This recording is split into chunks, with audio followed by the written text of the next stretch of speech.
বন্ধুরা, পুকুরে অক্সিজেন কমে গিয়ে মাছ মরে যাওয়া বা মাছ মরে ভেসে ওঠা এটা একটা কমন প্রবলেম। যারা মাছ চাষের সঙ্গে যুক্ত তারা কিন্তু এই সমস্যাটায় খুব জর্জরিত। তারা অনেক সময় দেখে যে মাছ মরে ভেসে উঠেছে বা পুকুরের জলের কালার পাল্টে গেছে। ওই সময় তারা কি করবে কিন্তু তারা বুঝে উঠতে পারে না। আর অনেকজনই এই পরামর্শ দেয় যে পটাশিয়াম পারম্যাঙ্গানেট ব্যবহার করার জন্য, পুকুরে অক্সিজেন লেভেলটা বৃদ্ধি করার জন্য, অথবা পুকুরের জলের ক্লিয়ারিটি বা পরিষ্কার করার জন্য। ঠিক আছে, তো আজকের ভিডিওতে কথা বলবো সেই পটাশিয়াম পারম্যাঙ্গানেট নিয়ে, যে পটাশিয়াম পারম্যাঙ্গানেট কতটুকু কার্যকরী, আর আদৌ কি পটাশিয়াম পারম্যাঙ্গানেট ব্যবহার করলে পুকুরের গ্যাস বেরিয়ে যায়, পুকুরের অক্সিজেনের পরিমাণ বাড়ে, নাকি এটা একটা ভুল কথা। ভিডিওতে বলে দিচ্ছি যে পটাশিয়াম পারম্যাঙ্গানেটটা আসলে কি। এটা একটা অক্সিডাইজিং এজেন্ট যেটা অক্সিডেশন করে, অন্য সাবস্টেন্সের সঙ্গে মিলে এটা অক্সিডেশন প্রক্রিয়াটা করে।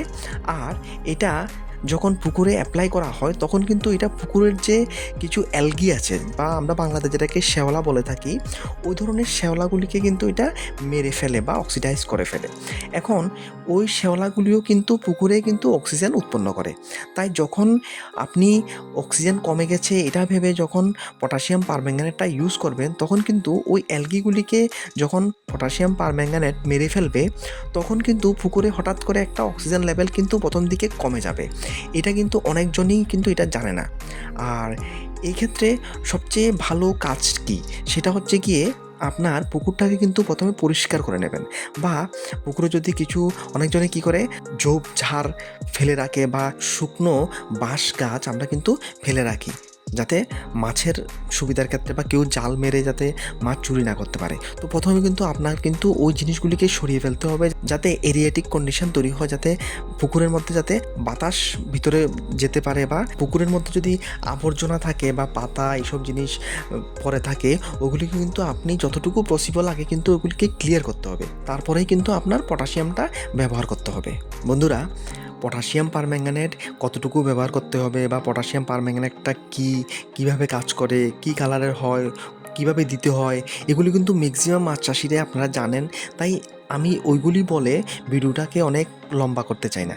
মেনলি যে জিনিসগুলি, যে ইম্পর্টেন্ট জিনিসগুলি আপনারা বিভিন্ন সোশ্যাল মিডিয়ার ভিডিওতে মিস করে থাকেন, বা আপনি যদি ইন্টারনেটে সার্চ করেন ওইখানে যেই ইনফরমেশানগুলি আপনি মিস করেন, সেই ক্ষুদ্র ক্ষুদ্র কিন্তু খুব ইম্পর্টেন্ট ইনফরমেশানগুলি আপনাদের সঙ্গে শেয়ার করাই এই ভিডিওর উদ্দেশ্য। তাই ভিডিওটি অবশ্যই সম্পূর্ণ দেখবেন, মাছ চাষিরা কিন্তু অবশ্যই দেখবেন। পটাশিয়াম পারম্যাঙ্গানেট আপনি যখন পুকুরে দেবেন তখন কিন্তু স্টারজন মাছ, আমরা বাংলাতে যেটাকে স্টারজন মাছ বলি, ওই স্টারজন মাছের কিন্তু পটাশিয়াম পারম্যাঙ্গানেট কিন্তু সহ্য হয় না। এখন যদি স্টারজন মাছ আপনার পুকুরে থাকে, আপনি কিন্তু পটাশিয়াম পারম্যাঙ্গানেট দিতে পারবেন না। এটা একটা ইম্পর্টেন্ট পয়েন্ট। আর একটা হচ্ছে গিয়ে, যেটা আমি বলেছি যে আগে কিন্তু আপনার আবর্জনাগুলিকে পরিষ্কার করে নিতে হবে, ঠিক আছে, তারপরে কিন্তু আপনাকে পটাশিয়াম পারম্যাঙ্গানেট দিতে হবে। ঠিক আছে, আরেকটা ইম্পর্টেন্ট জিনিস হচ্ছে গিয়ে পটাশিয়াম পারম্যাঙ্গানেটের ডোজ। আপনি যদি খুব কম পরিমাণের জলে অতিরিক্ত পরিমাণে পটাশিয়াম পারম্যাঙ্গানেট দেন বা খুব কনসেন্ট্রেশনটা বৃদ্ধি পায়, এটা কিন্তু স্ট্রেস কন্ডিশন বৃদ্ধি করবে মাছের, এবং মাছ কিন্তু ওই স্ট্রেস কন্ডিশনটাকে সহ্য করতে পারবে না। এই জন্য ক্যালকুলেশনটা খুব ইম্পর্টেন্ট।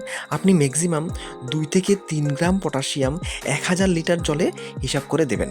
এখন আপনার পুকুরে কতটুকু জল আছে সেটা আপনি ক্যালকুলেট করে বের করতে পারবেন খুব ইজিলি।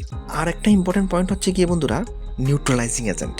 এটা কি, যখন আপনি পটাশিয়াম পারম্যাঙ্গানেট ইউজ করবেন আর কোনো কারণবশত পটাশিয়াম পারম্যাঙ্গানেটের কনসেন্ট্রেশন যদি আপনার পুকুরের জলে বেশি হয়, আর যদি দেখেন যে কিছু ঘন্টার পরেও যদি পটাশিয়াম পারম্যাঙ্গানেটের কালারটা পরিবর্তন হচ্ছে না, বা আপনার জলের কালার ধীরে ধীরে পরিবর্তন হয়ে গেছে, মাছের কন্ডিশনও খুব খারাপ, স্ট্রেস কন্ডিশন সহ্য করতে পারছে না, তখন কিন্তু আপনি নিউট্রালাইজিং এজেন্ট দিয়ে কিন্তু সেই পটাশিয়াম পারম্যাঙ্গানেটের এফেক্টটাকে কম করতে হবে। আর সেই নিউট্রালাইজিং এজেন্টটা হলো গিয়ে হাইড্রোজেন পারঅক্সাইড। আপনাকে 3% হাইড্রোজেন পারঅক্সাইড সলিউশন তৈরি করতে হবে। আর এটা কীভাবে করা যাবে, প্রথমে আপনাকে 34% হাইড্রোজেন পারঅক্সাইড সলিউশন নিতে হবে, আর সেটা ইউজ করে 3% হাইড্রোজেন পারঅক্সাইড সলিউশন তৈরি করতে হবে। আর সেটা করা যাবে 1 cup 34% hydrogen peroxide solution 500 gallon জলে মিক্স করে, আর এটাকে স্প্রে করে আপনাকে ব্যবহার করতে হবে। বন্ধুরা, যদি আপনার পুকুরে মাছ বেশি মরতে শুরু করে বা আপনার পুকুরের সমস্যার সমাধান হচ্ছে না, তাহলে কিন্তু আপনি ফিশারি অফিসারের সঙ্গে অবশ্যই যোগাযোগ করবেন, আর তাদের পরামর্শ অবশ্যই গ্রহণ করবেন। এই ধরনের ইম্পর্টেন্ট ইনফরমেশনগুলি কন্টিনিউ পেতে আপনি কিন্তু চ্যানেলটি অবশ্যই সাবস্ক্রাইব করবেন, আর ভিডিওটিকে একটি লাইক অবশ্যই দেবেন। Thank you.